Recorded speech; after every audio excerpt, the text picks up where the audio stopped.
There is a version of the First World War that most people were given. It involves mud and courage and sacrifice, a war that was terrible but necessary, fought by men who understood what they were dying for, mourned by nations that never forgot.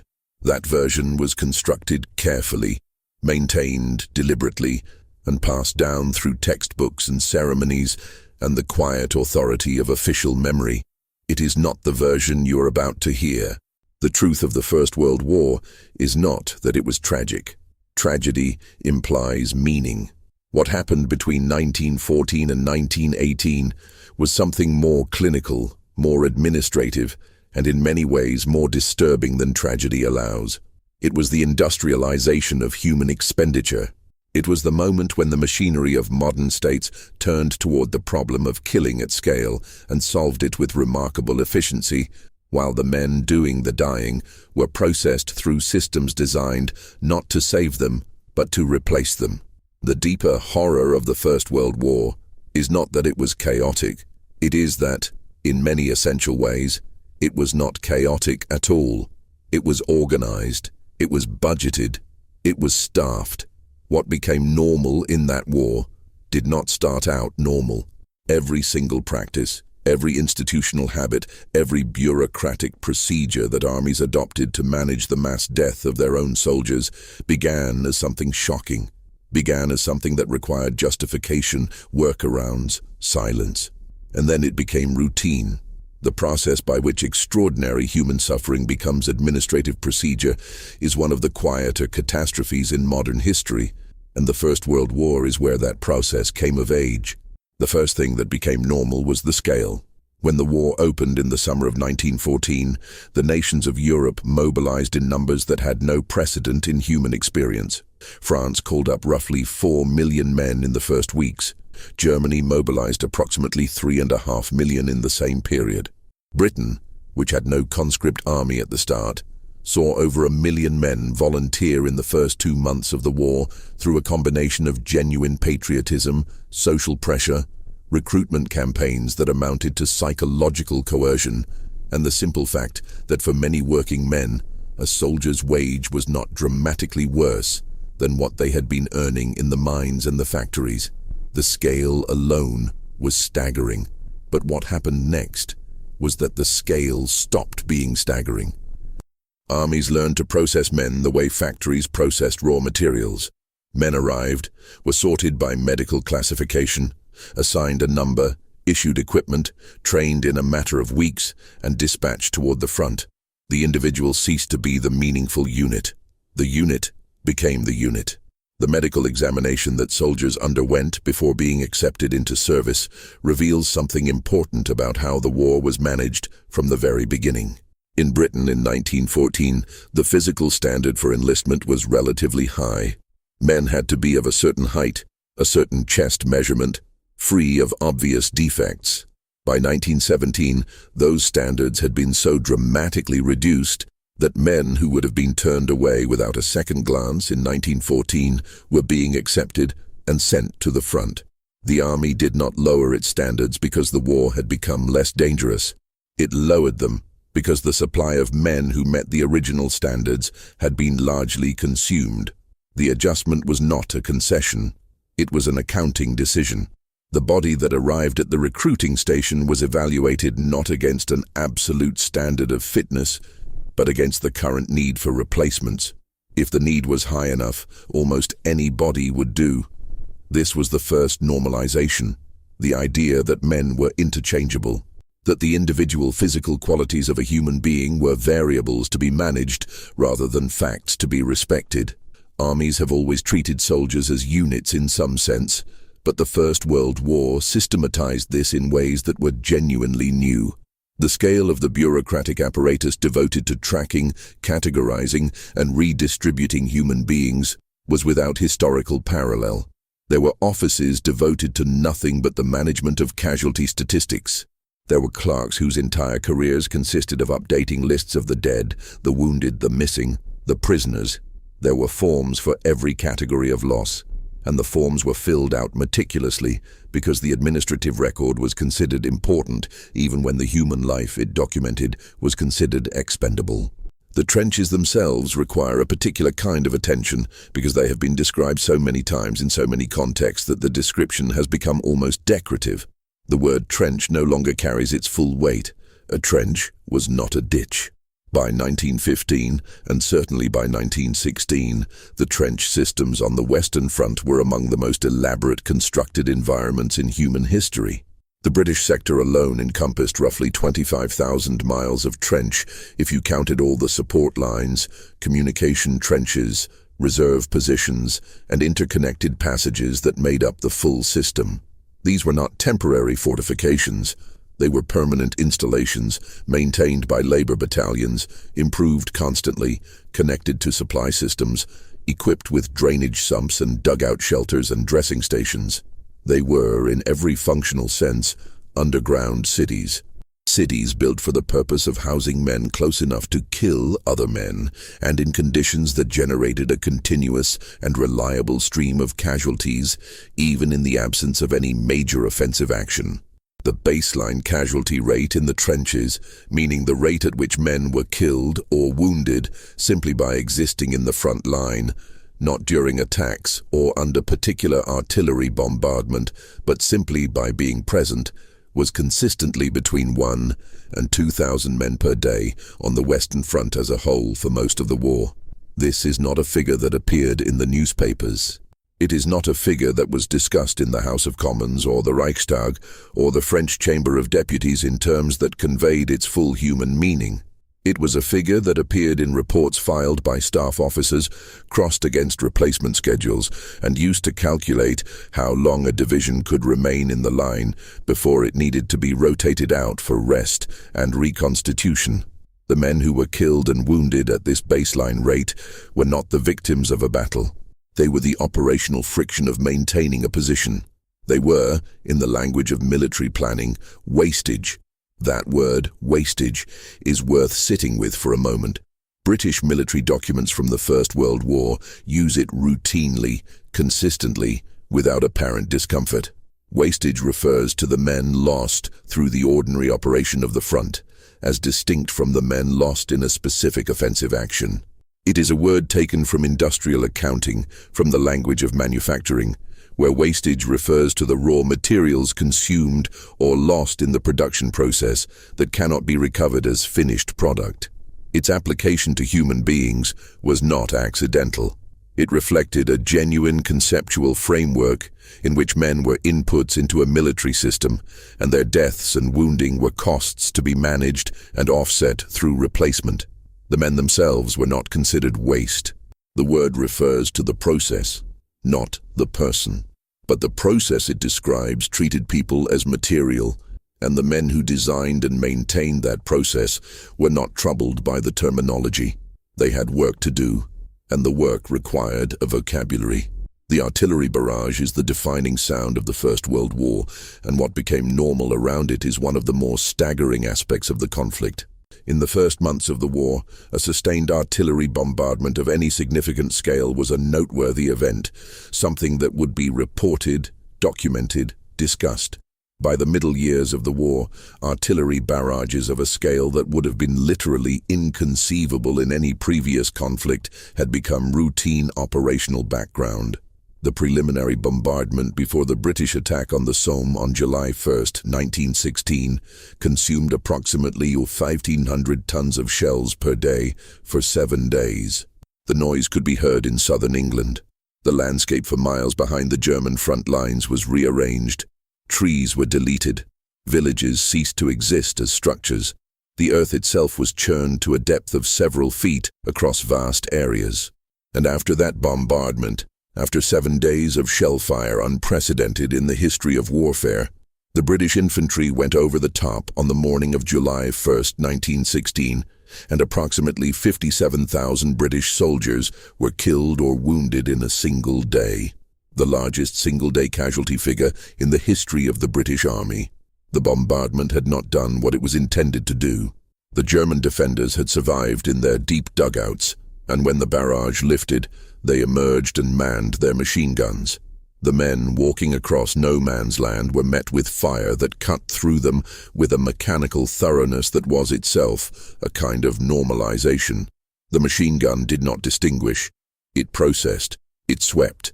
It allocated death with a regularity that had nothing in common with how death had worked in any previous era of warfare. What happened after that day is important. There was no pause. There was no moment of collective reconsideration. The Battle of the Somme, which had opened with the single deadliest day in British military history, continued for another 4.5 months. When it finally ended in November 1916, the Allied forces had suffered approximately 620,000 casualties. The German forces had suffered approximately 450,000. The front line had moved, in the places where it had moved at all, by a maximum of around 7 miles. The mathematics of this are not complicated, but they are worth stating plainly.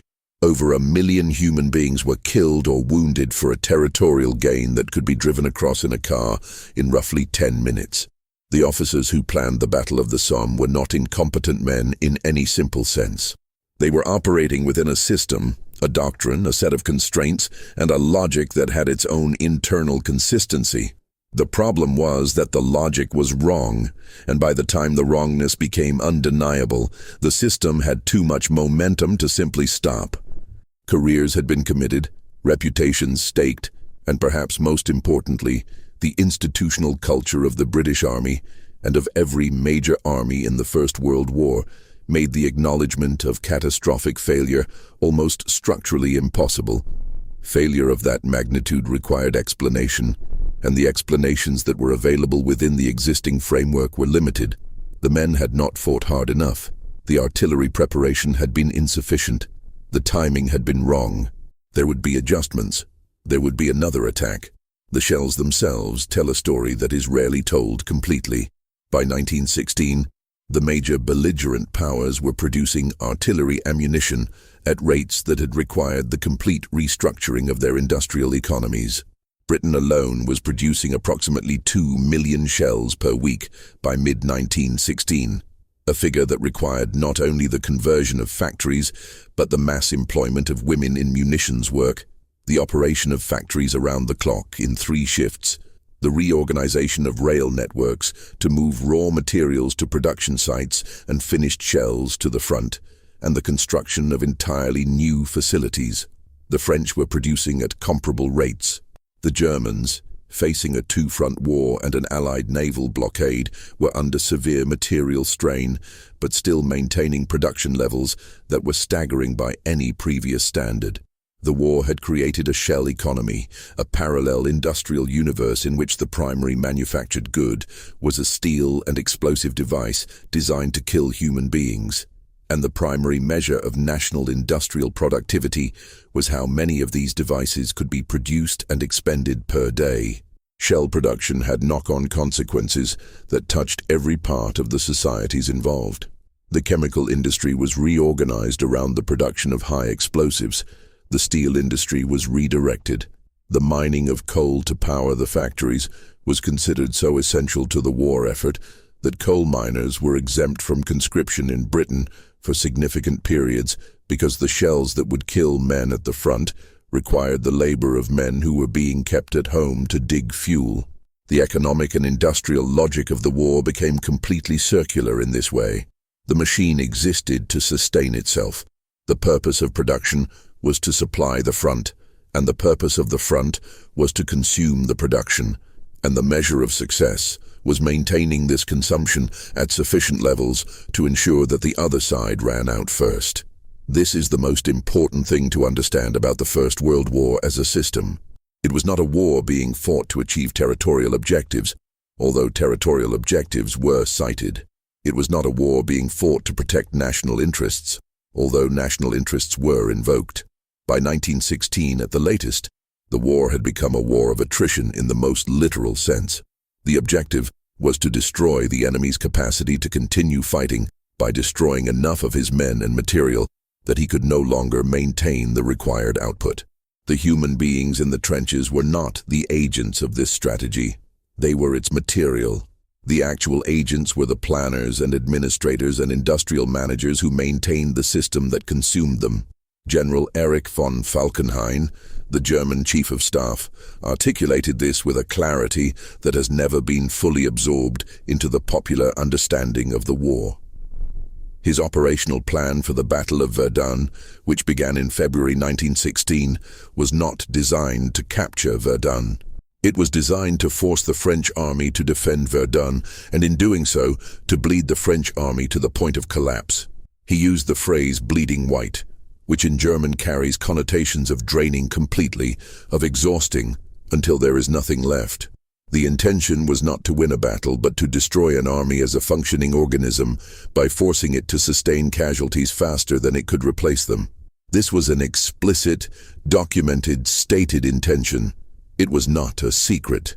And the French army, which understood perfectly well what Verdun had become, continued to feed men into it anyway, because the alternative, abandoning a fortified city of symbolic and strategic significance, was considered politically impossible. The logic of attrition required the participation of both sides, and both sides participated. The Battle of Verdun ran for 10 months. The French suffered approximately 377,000 casualties. The Germans suffered approximately 337,000. The front line at the end of the battle was in nearly exactly the same position as at the beginning. The ground over which these men died had been so comprehensively destroyed by artillery that in some sectors the topsoil had been removed entirely, leaving only chalk subsoil pocked with craters.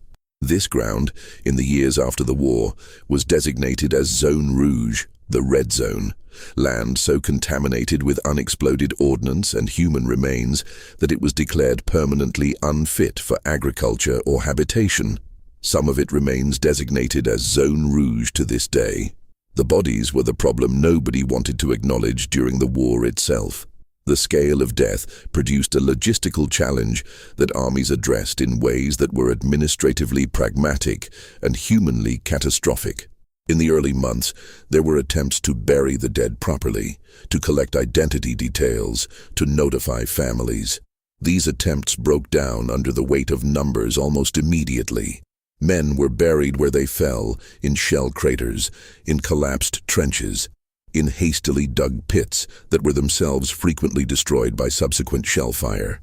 The dead were fragmented by explosions. Men were buried alive and then killed again. The ground at Verdun and the Somme and Passchendaele and 100 other sites contained human remains in a state of distribution that made individual identification impossible. The army responded to this problem not with horror, but with classification. Men who could not be identified were designated as missing.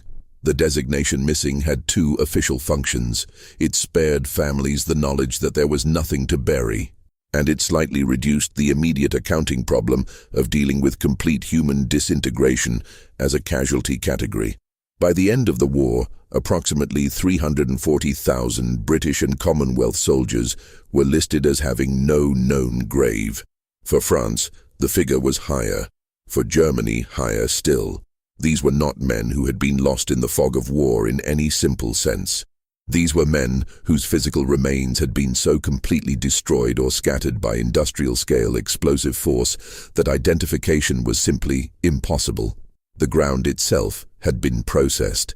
The bodies had been incorporated into the landscape, and the families of these men waited for news that never came, filed missing persons reports with military authorities, who often knew with reasonable certainty that the missing man was dead, but lacked the documentation to make the official determination, and received in some cases years after the end of the war the formal notification that their husband or son was presumed dead, with no further information available.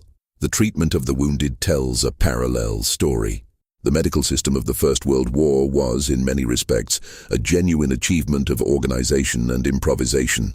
Field dressing stations, casualty clearing stations, base hospitals, hospital ships and home hospitals formed a chain that moved men from the point of wounding through multiple stages of treatment with considerable efficiency given the scale of the problem.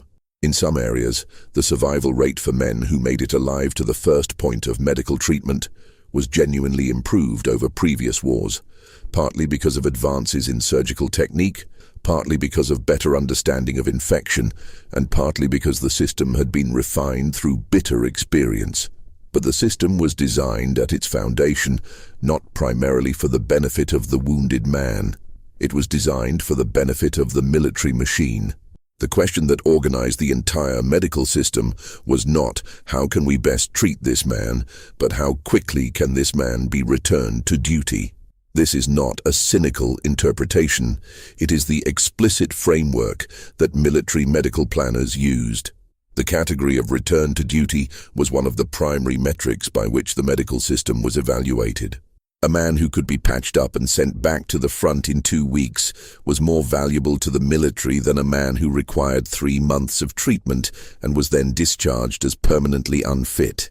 The medical system was structured to maximize the former and minimize the latter. Wounds that were serious enough to prevent return to duty, but not serious enough to be fatal, occupied a strange administrative middle ground. They were good wounds, in the slang of the trenches, wounds that got you out of the line without killing you. The men who sustained such wounds were fortunate by the measure of their peers. They had been removed from the machine, temporarily. The management of mental breakdown is where the institutional denial of the war becomes most visible and most sustained. The condition that was eventually called shell shock, and which we would now recognize as severe post-traumatic stress disorder, combined with various forms of acute psychiatric crisis, appeared in significant numbers from the very beginning of the war. Men who could not speak, men who could not stop trembling, men whose vision had been extinguished not by physical damage to the eye, but by something that happened in the processing of what they had seen. Men who woke screaming every night for months. Men who could not walk, could not eat, could not perform any of the basic functions of a soldier, and in many cases could not perform the basic functions of a human being. The military response to this condition evolved over the course of the war, but it evolved slowly and against institutional resistance that was enormous. In the early years, men exhibiting symptoms of what we now call combat-related psychiatric injury were frequently diagnosed as cowards, malingerers, or constitutionally weak. There was a genuine belief, widespread in the officer class and in the medical establishment, that a man who broke down under the stress of combat was displaying a moral failing rather than a physiological one. This belief was not universal, and there were doctors from early in the war who argued strenuously that what they were seeing was a genuine neurological injury produced by the physical and psychological stress of combat. But the institutional culture of the military was resistant to this interpretation for reasons that are not difficult to understand. If mental breakdown under fire was an injury, then the conditions producing the injury were injurious, and recognizing this meant acknowledging something about the nature of the war itself that was administratively inconvenient. The response to shell shock varied dramatically depending on the class and rank of the soldier affected. Officers who broke down were more likely to receive medical treatment, more likely to be diagnosed with neurasthenia, a relatively respectable condition associated with overwork and nervous exhaustion, and more likely to be sent to quiet convalescent facilities where they could recover in some measure of dignity. Private soldiers who exhibited identical symptoms were more likely to be diagnosed as cowards, subjected to military discipline, and in the worst cases, shot. The British Army executed 306 of its own soldiers during the First World War for offences that included desertion and cowardice. The processes by which these men were tried and condemned were perfunctory in many cases. A court-martial that lasted less than a day, conducted by officers with no legal training, producing a verdict that was then reviewed up the command chain and confirmed, was not unusual.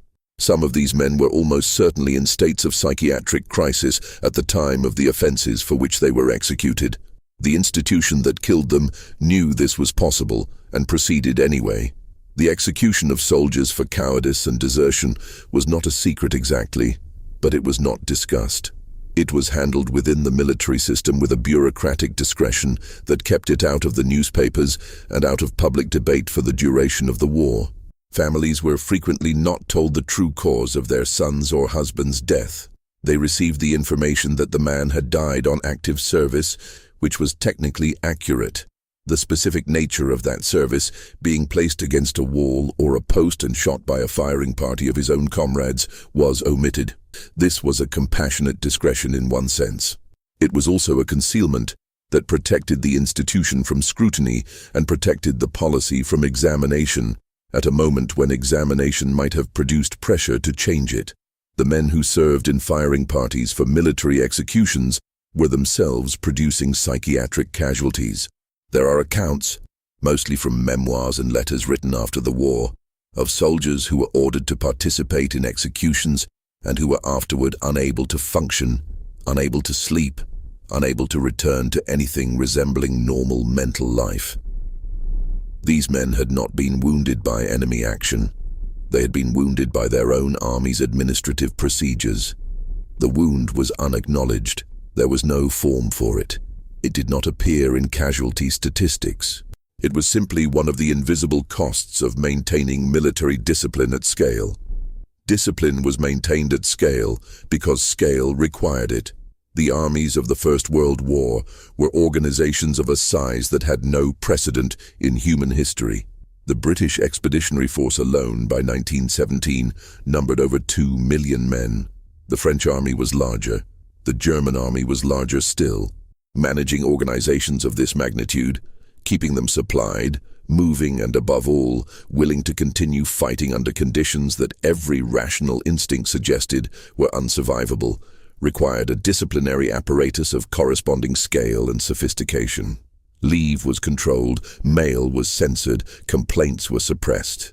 The image of the war that circulated at home, through newspapers, official photographs, and government communications, was managed with a deliberateness that amounted to a national propaganda operation, although the men who ran it would have preferred the word information management.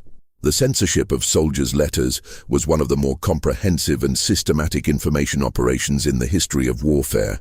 All mail leaving the front went through censorship, conducted usually by junior officers who read the letters of the men under their command and removed or obscured anything that could be considered damaging to morale, useful to the enemy, or contrary to the official narrative of the war.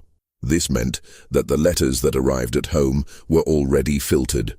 References to the actual conditions in the trenches were removed. References to the death of specific comrades were sometimes allowed to pass and sometimes not, depending on the censor and the circumstances. References to low morale, to doubts about the purpose of the war, to the inadequacy of leadership or equipment, were routinely deleted. Families at home were receiving correspondence from a version of the front that had been editorially curated to emphasize endurance and suppress despair. The men knew their letters were being censored, and they adjusted their writing accordingly. The language of the trenches became coded, oblique, full of understatements that both writer and reader understood, but that would appear innocuous to a censor with limited time and attention.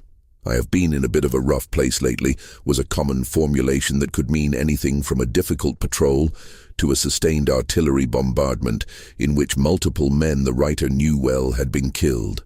The culture of understatement that became associated with British soldiers of the First World War was not simply a cultural temperament.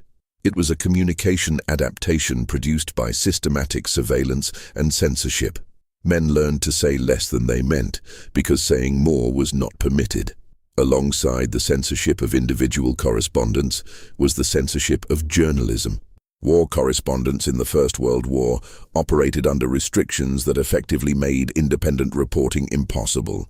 They were embedded with military units on terms dictated by military authorities, required to submit all copy to military censors before transmission, forbidden to report specific casualty figures, specific unit locations, or any information that might be classified as sensitive.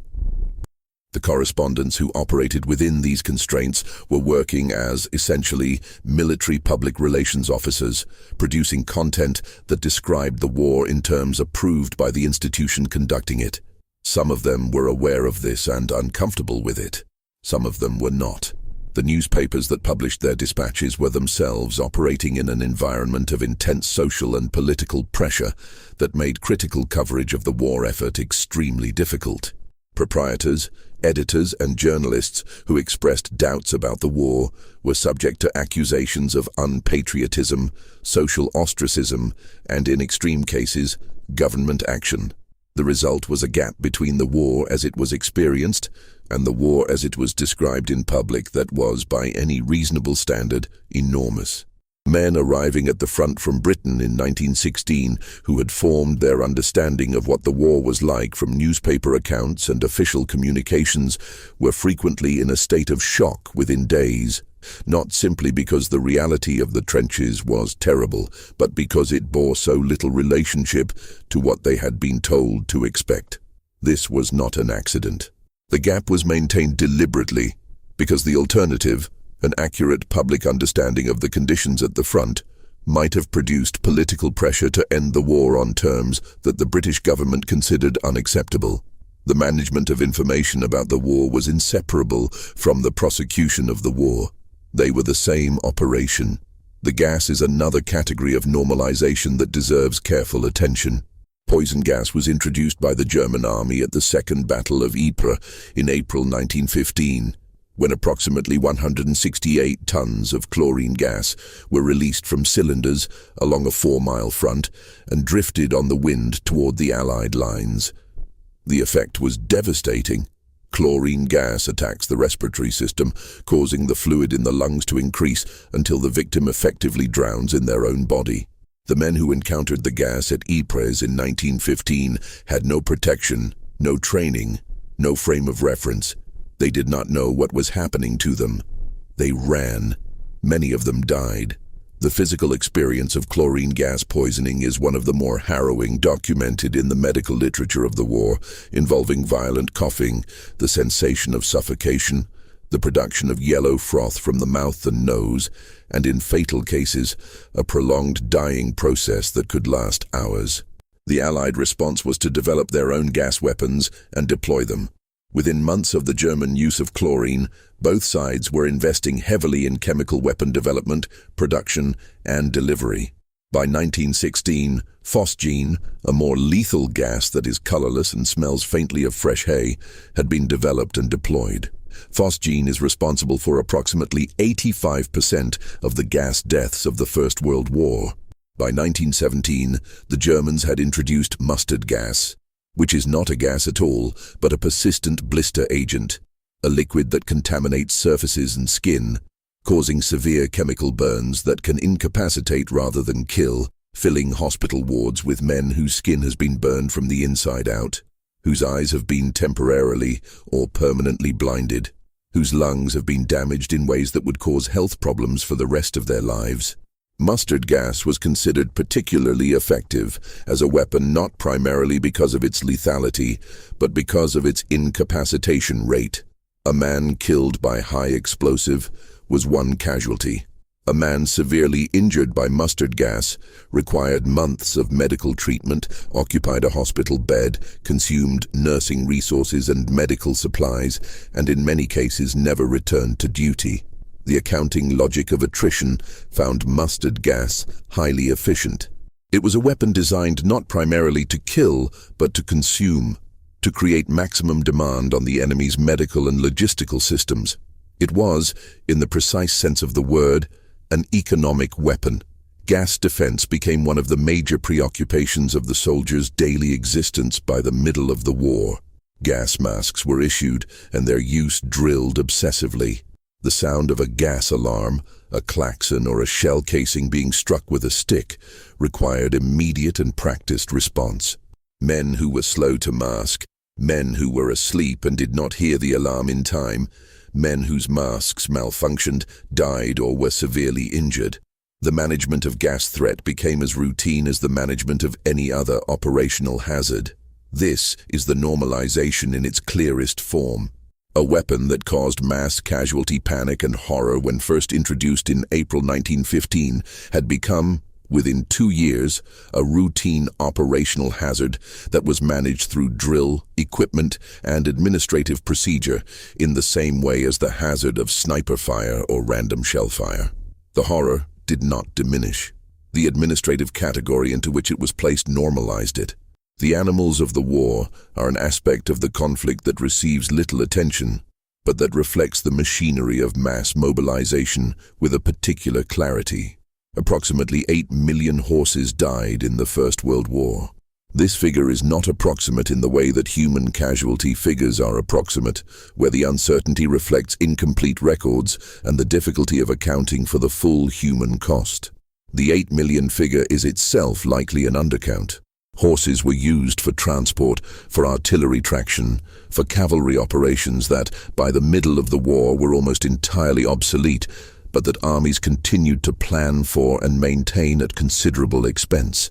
The horse was the primary means by which the enormous logistical apparatus of the frontline armies was sustained. Everything that was not moved by rail, and a great deal that was moved by rail was moved by horse at the first or last mile, was carried by horse-drawn wagons, horse-drawn gun carriages, pack horses navigating the churned terrain of the rear areas. The conditions for horses at the front were catastrophic. They died from shell fire, from disease, from overwork, from the complete impossibility of providing adequate feed and water in a forward area where everything was under threat from artillery. Horses that were wounded in action posed a particular logistical problem because a horse in pain is a large, strong, and dangerous animal, and treating or euthanizing a horse under fire is significantly more difficult than performing the same service for a human being. There were veterinary units, and they performed genuine heroic work under terrible conditions, but the scale of horse mortality reflects the same logic that governed human mortality. Horses were inputs. They were consumed. They were replaced.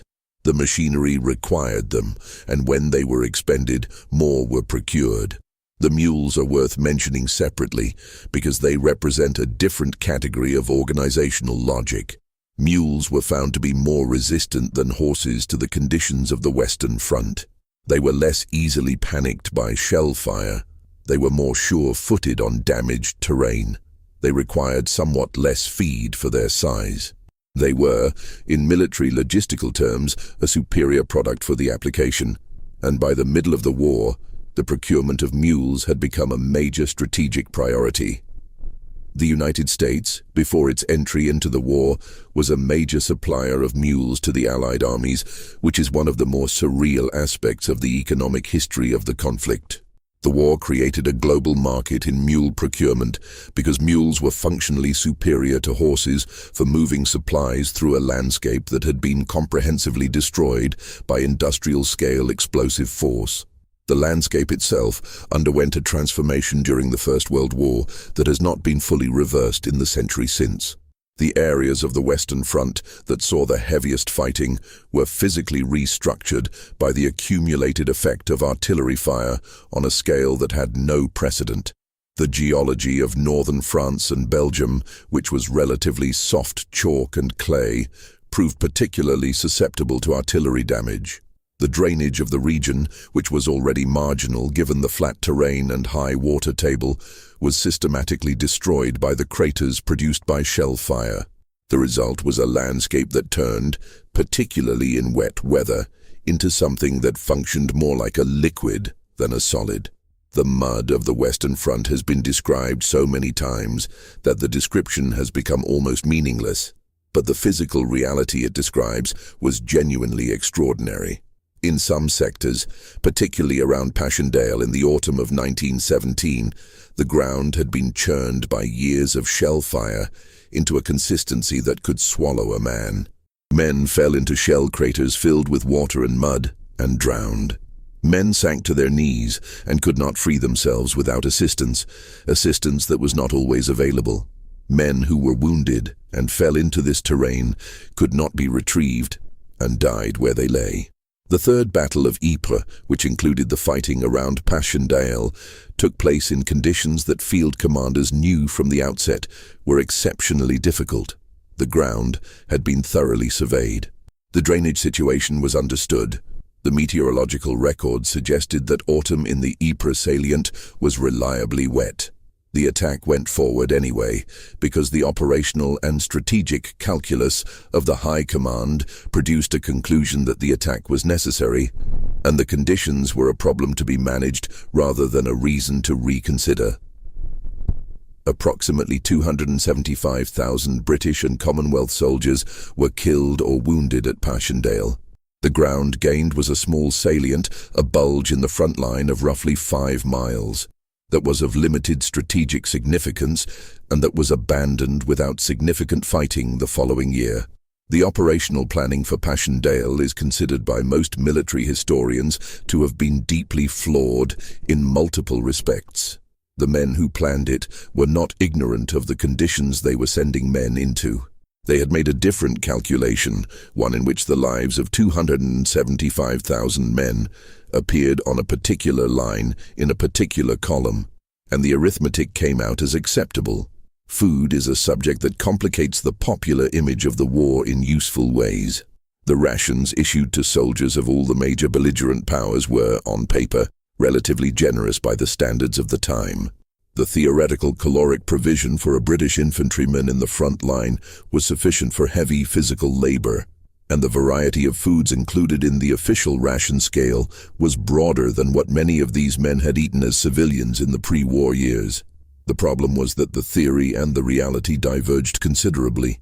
Rations that were perfectly adequate, when delivered intact to a forward position, were frequently disrupted by the conditions of the front. Supply routes that were under fire, supply parties that suffered casualties, stretches of wet weather that made movement of any kind difficult, all of these factors produced periodic shortfalls that ranged from mild inconvenience to serious deprivation. Men in the front line often went for extended periods on cold food, tinned food, or food that had been compromised by the conditions of its storage and transport.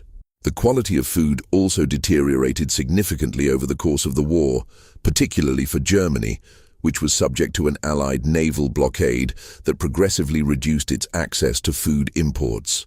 By 1917, German civilians were subsisting on food that was nutritionally inadequate, and the effects were measurable in the health and weight of the civilian population.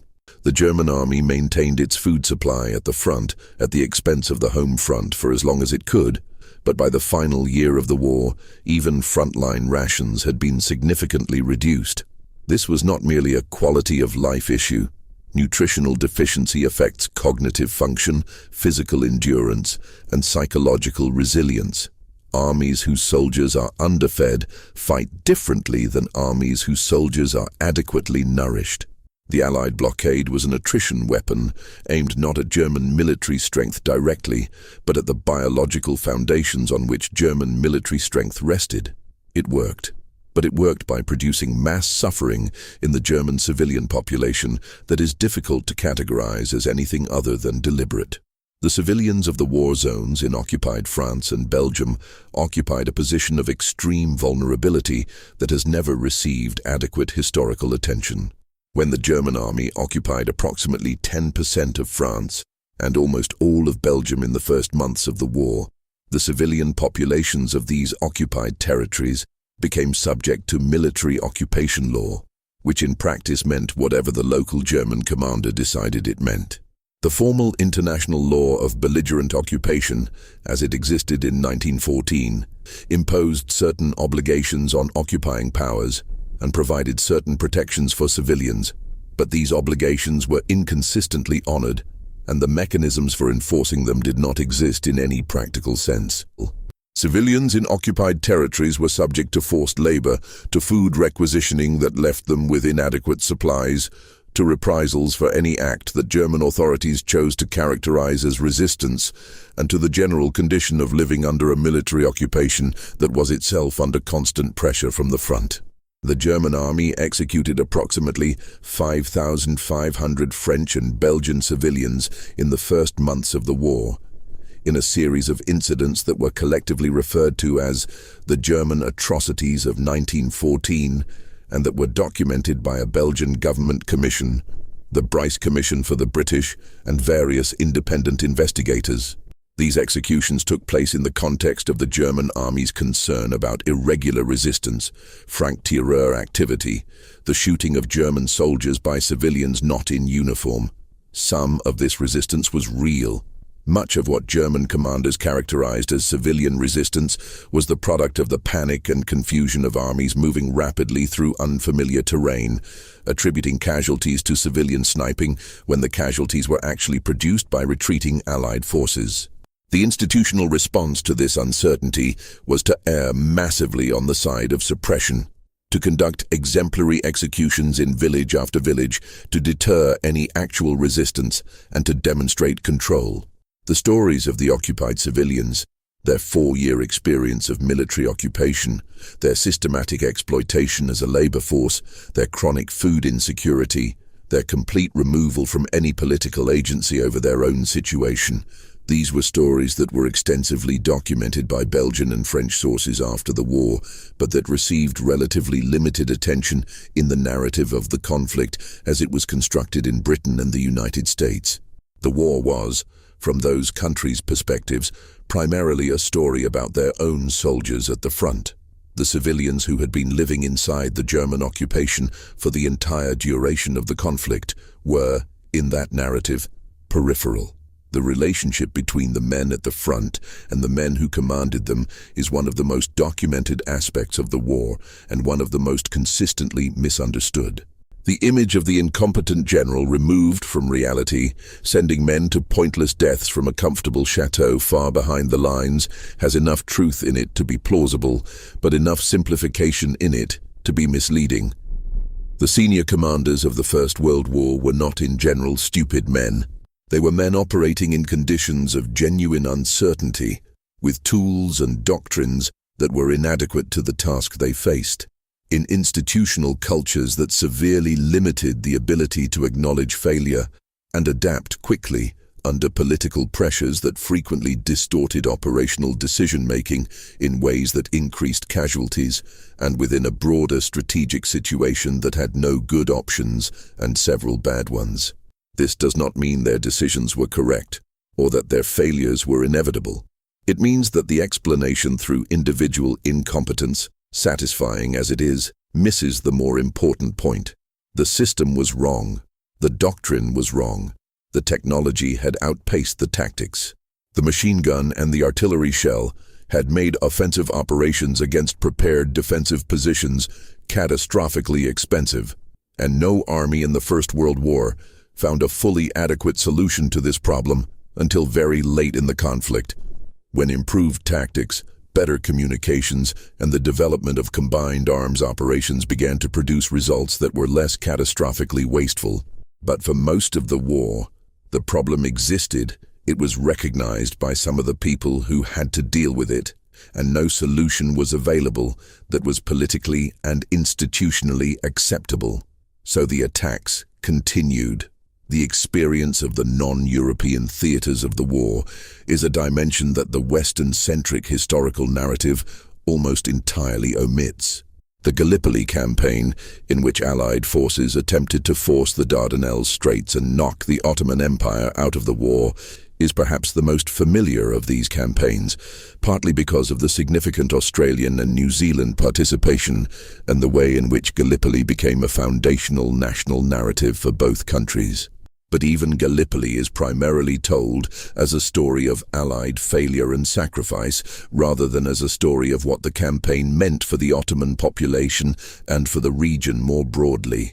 The Ottoman campaigns of the First World War took place against a backdrop of communal violence, population displacement, and mass atrocity that was connected to the war, but also reflected older conflicts and tensions that the war gave new and terrible expression.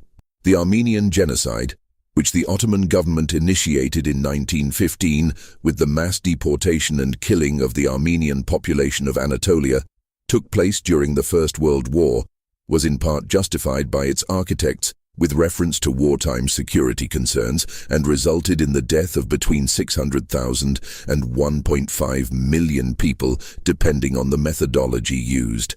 This was happening at the same time as the Gallipoli campaign. Allied governments knew about it. They issued a joint declaration in May 1915 denouncing what the French government was already describing as crimes against humanity and civilization. And then the war continued, and the events in Anatolia continued, and the priorities of military strategy ensured that the response to what was being documented and denounced as genocide consisted largely of statements and nothing else. The war in East Africa, conducted primarily between German colonial forces under Paul von Lettow-Vorbeck and British, South African, and African Allied forces, lasted for the entire duration of the war and was not concluded until 2 weeks after the armistice on the Western Front. The African soldiers, carriers, and laborers who participated in this campaign at colossal cost are among the most completely erased figures in the history of the conflict. The casualty figures for African carriers, men who were not soldiers, but who were required to carry supplies through terrain where no other form of transport was possible, run into the hundreds of thousands. These men were not killed in battle. They died from disease, from overwork, from the complete inadequacy of the medical and logistical support provided to them, from the fact that their lives were considered worth considerably less than the lives of European soldiers in the organizational calculus of the colonial armies that employed them. Their deaths were not counted with the same meticulousness as European deaths. They do not appear in the standard casualty totals. They are, in the most literal sense, missing from the record. The experience of Indian soldiers in the First World War is better documented but still largely peripheral to the dominant historical narrative. India contributed approximately 1.5 million soldiers to the Allied cause, the largest volunteer army in the history of the world to that point, and Indian troops served on the Western Front, in Mesopotamia, in East Africa, in Palestine, and at Gallipoli. The conditions they faced were the same conditions that European soldiers faced. The medical care they received was sometimes equivalent and sometimes not. The racial hierarchies of the colonial military system produced specific patterns of discrimination in assignment, in medical treatment, in promotion, and in the way their service was recorded and commemorated. Indian soldiers received lower rates of pay than their British counterparts for equivalent service. The Victoria Cross, the highest military honor of the British Empire, was not available to Indian soldiers until 1911, and even after its extension to Indian soldiers, the criteria for its award appear to have been applied more stringently to non-European recipients. The war in Mesopotamia, modern-day Iraq, is a campaign that receives almost no attention in standard histories of the First World War, and that represents one of the more systematic institutional failures of the conflict. The British and Indian forces that attempted to advance up the Tigris River toward Baghdad in 1915 and 1916 did so with logistical support that was wholly inadequate, medical arrangements that were catastrophically insufficient, and intelligence that was poor. When the advance ended in the disaster of Kut al-Amara, where a British force of approximately 12,000 men was surrounded and after a siege of 147 days forced to surrender, the subsequent investigation revealed a picture of administrative negligence and institutional indifference to soldier welfare that was comprehensive. The medical situation for the British and Indian wounded in Mesopotamia had been, for most of the campaign, described in terms that contemporaries found almost unbelievable. Men who had been wounded were transported downriver on barges with no medical staff, inadequate water, inadequate food, in conditions that produced deaths from entirely preventable causes. The commission that investigated the Mesopotamia campaign found culpability at multiple levels of command and administration. The findings were moderated before publication. The officers most directly responsible were not court-martialed. The war continued. The Turkish soldiers who endured the Allied siege at Gallipoli and who fought throughout the multiple campaigns of the Middle Eastern theater experienced suffering of a scale and character that Western histories have never fully engaged with. The Ottoman army suffered enormous casualties across its multiple fronts, operated with logistical support that was consistently inferior to that of its European opponents, and fought in conditions, the heat and disease of the Gallipoli Peninsula, the extreme winter conditions of the Caucasus campaign, the desert conditions of Sinai and Palestine, that were genuinely terrible. The Caucasus campaign of 1914 to 1915, in which Ottoman forces attempted to advance into Russian territory in the depth of a Caucasian winter, ended in the destruction of approximately two-thirds of the Ottoman Third Army, roughly 90,000 men, from a combination of combat casualties and, far more significantly, cold and disease. The men were not adequately equipped for winter operations. They froze. They died of typhus. They died of dysentery.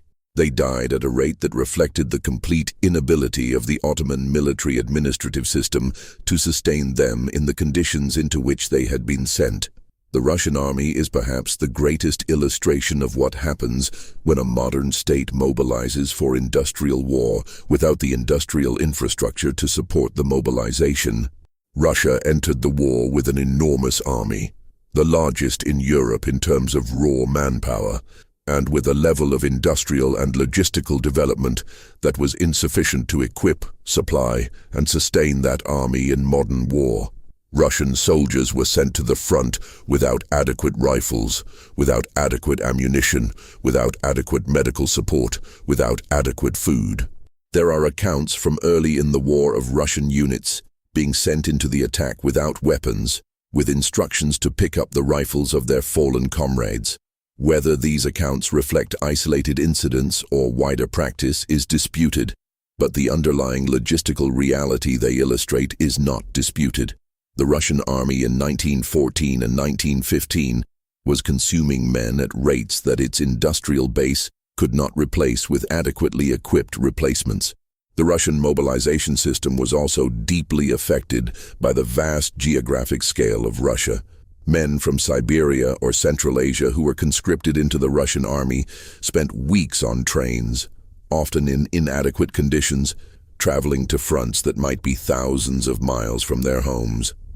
The communication of orders, the supply of equipment, the movement of reinforcements, all were slowed by distances and infrastructure that had no equivalent in the Western European theater.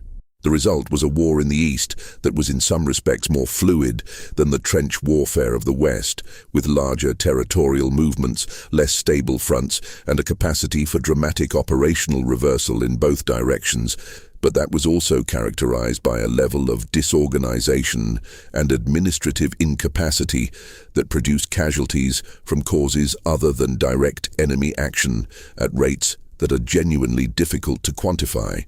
The February Revolution of 1917 and the subsequent October Revolution that brought the Bolsheviks to power were the most direct political consequences of the war's management in Russia, and they represent the most dramatic instance of what can happen when the gap between the institutional management of mass death and the experienced reality of the men and civilians subject to that management becomes too wide to sustain.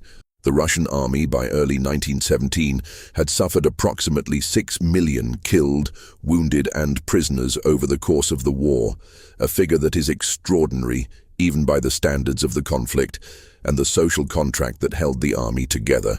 The combination of discipline, loyalty, and the sense that the war was being managed for some comprehensible purpose had frayed to the point of rupture. The mutinies in the French army in the spring of 1917 represent a similar moment of institutional stress on the Western Front. Following the failure of the Nivelle offensive in April 1917, in which the French commander-in-chief, Robert Nivelle, had promised a decisive breakthrough that would end the war within 48 hours, and instead produced approximately 187,000 casualties with no significant territorial result. Units across the French army began to refuse to participate in further attacks. The mutinies, which are sometimes described as a collective refusal to conduct offensive operations rather than a dissolution of the army's defensive capacity, affected somewhere between half and two-thirds of the French divisions on the Western Front. Men refused orders to advance. In some cases, men attempted to march to Paris. In others, they simply stayed where they were and declined to move. The French government and military command response to the mutinies was to suppress them as quietly and efficiently as possible. There were approximately 3,400 courts-martial. Approximately 554 men were sentenced to death. Approximately 49 were actually executed. The others had their sentences commuted or indefinitely deferred. The mutinies were suppressed. The army was reconstituted under a new commander, Philippe Pétain, who focused on restoring discipline through a combination of improved conditions, more limited operations, and the strategic patience to wait for American reinforcements. The mutinies were kept secret from the German army, which never successfully exploited the window of French vulnerability, partly because it did not know the window existed. They were kept secret from the British public and from the Allied governments more broadly for the duration of the war. They entered the historical record after the war was over, but they have never fully entered the popular understanding of the conflict, in part because their existence is difficult to reconcile with the narrative of the war as a story of sustained heroic endurance. The American entry into the war in April 1917 brought approximately 2 million soldiers to France by the end of the conflict, and the process of their arrival and deployment tells the story of a military machine absorbing new material as efficiently as possible. American soldiers, the doughboys, arrived in France with enthusiasm, with the physical health of a country that had not been at war for 3 years, and with a naive confidence that the war would yield to American energy and American can-do spirit in ways that had defeated European armies for 3 years. Some of this confidence was corrected quickly by exposure to the conditions of the Western Front. Some of it was maintained productively through the natural tendency of relatively fresh troops to maintain momentum that exhausted armies could not. The American military experience of the war, concentrated into 18 months, was both devastating and poorly processed institutionally. The Spanish influenza, which swept through the American expeditionary forces in multiple waves in 1918, killed more American soldiers than German weapons did. The pandemic, which had its most virulent form, emerged in military camps in the United States and Europe and spread along the transportation networks that carried troops around the globe, ultimately killed between 50 and 100 million people worldwide. In the context of the First World War, it killed approximately 675,000 Americans in total, including civilians, and roughly 100,000 American soldiers. The military response to the pandemic was shaped by the same information management priorities that governed everything else. The news that an infectious disease was sweeping through the army was considered potentially damaging to morale and potentially useful to the enemy. It was managed with an eye toward maintaining public confidence in the war effort. The name Spanish flu is itself a product of wartime information management. Spain was neutral in the war. Spanish newspapers were not subject to the wartime censorship that suppressed reporting about the pandemic in the major belligerent nations. When Spanish newspapers began reporting extensively on a serious influenza outbreak, the disease became associated with Spain in the Allied public mind, because Spain was where it was being reported rather than where it had originated. The pandemic was thus given a national identity that protected the actual countries of origin from association with it. The naming of the disease was an inadvertent consequence of censorship. The transition from war to armistice and then to peace is one of the stranger episodes in the history of the First World War, and it reflects the degree to which the institutional machinery of the war had taken on a momentum that was not easily arrested. The armistice that came into effect at 11 o'clock in the morning on November 11, 1918, had been agreed at 5 in the morning of the same day. The 6-hour gap between agreement and implementation was occupied by military operations that continued across all fronts and which produced approximately 11,000 casualties, killed and wounded, in the 6 hours between the signing of the armistice and its coming into effect. Some field commanders chose to cease operations immediately upon receiving word of the armistice. Others continued until the last moment. Some ordered final attacks in the final minutes before 11 o'clock. The operational orders had been given. The machinery was in motion. Stopping it required positive action that some commanders chose not to take.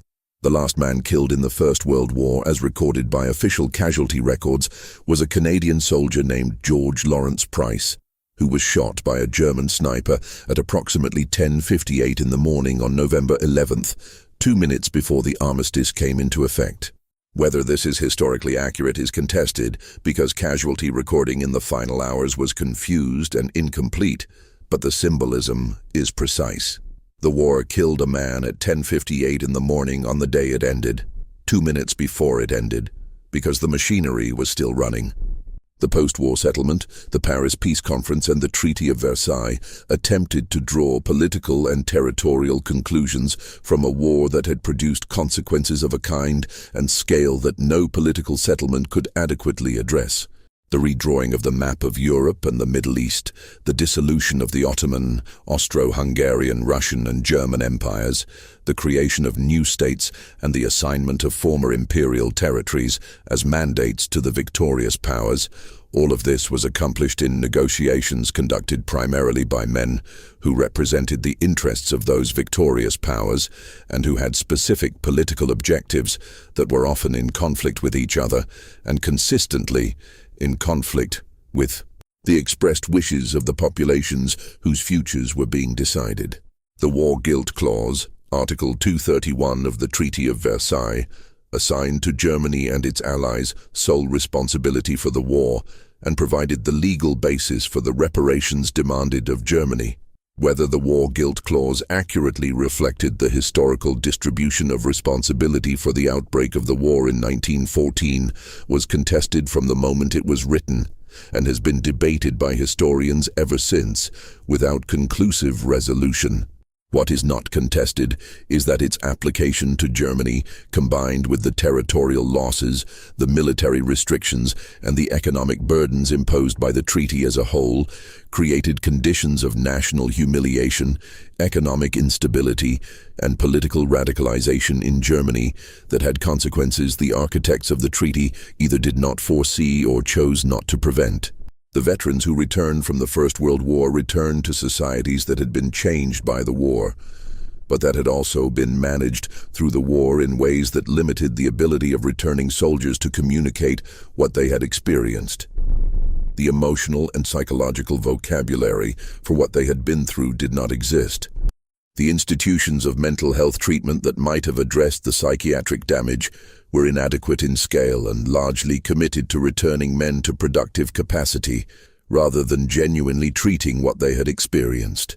The social expectation in Britain, France, the United States, and to a considerable degree in Germany was that veterans would return, resume civilian life, and not require particular attention to the specific nature of what they had experienced. The war was over. The machinery had stopped. The material had been expended. The men who had been part of that machinery were expected to function again as civilians. Some of them did. Many of them did not, or did so with difficulties that were private and unacknowledged. The suicide rate among veterans is a figure that was not systematically tracked in the years immediately after the war. The rates of alcoholism, of domestic violence, of occupational instability, of premature death from the physical effects of gas exposure, of mental illness never formally diagnosed, these are figures that exist in fragments rather than as systematic records. The institutional machinery that had tracked these men with such obsessive precision while they were in uniform did not maintain equivalent interest in their well-being once they were out of it. The war memorials that appeared across Britain, France, Belgium, Australia, Canada, and the other participating nations in the years following the armistice represent one of the most sustained collective acts of commemoration in human history. Almost every village in Britain has one. The names on them represent the scale of the loss at its most granular. In some villages, the memorial names half the adult male population of the pre-war years. In some cases, entire families, fathers and sons, brothers, are listed in adjacent lines. The memorials were built through community fundraising, through private donation, through the labor of craftsmen who worked on commissions that were funded by the pennies and shillings of bereaved families who could not afford much, but who wanted their sons and husbands to be named somewhere permanent. The Tomb of the Unknown Soldier, which Britain established in Westminster Abbey in November 1920, represents the official acknowledgement of what the war had done to the possibility of individual identification and commemoration. The unknown soldier is the administrative category of missing, given a face. He stands in for the hundreds of thousands of men whose physical remains were so completely destroyed or so completely mixed with the remains of other men and with the ground itself that no individual identification was possible. His selection was deliberate and formal. Several bodies from different sectors of the Western Front were exhumed and brought to a location where a blindfolded general pointed to one. That body was given the full ceremonial honors of a state funeral, was transported in a procession through London that drew enormous crowds, and was interred with a ceremony of great solemnity. The choice of a single, unknown soldier to represent all the unidentified dead is itself a kind of administrative fiction, a form that was found for a category of loss so large and so complete that it could only be addressed symbolically. The world that emerged from the First World War was a world that had learned something about what modern states could organize and what modern industry could sustain that it had not previously known. It had learned that a sustained industrial war involving millions of men could be maintained for years. It had learned that the political mechanisms for ending such a war in the middle, before one side was exhausted, were weaker than the political and institutional mechanisms for continuing it. It had learned that the administrative apparatus for managing mass death could be built, staffed, and operated with considerable efficiency, and that the individuals who staffed it could continue to function morally and psychologically within its operation for the duration. It had learned that information could be managed, that the gap between experience and public knowledge could be maintained at a sufficient distance, that the political will to continue could be sustained indefinitely. And it had learned all of this without, in any institutional or political sense, fully absorbing what the learning meant. The next war began 21 years after the first one ended. It killed approximately 70 million people. The machinery built in the First World War, refined and expanded, produced results that exceeded what its original designers had imagined. The bureaucratic management of mass death, the institutional processes for sustaining industrial war, the information management systems for maintaining public support, the administrative procedures for processing human casualties, all of these were carried forward from the First World War into the Second, not as aberrations, not as exceptional responses to exceptional circumstances, as normal institutional practice, as the established procedure for how modern states conduct war. The First World War did not invent these things, but it proved they worked.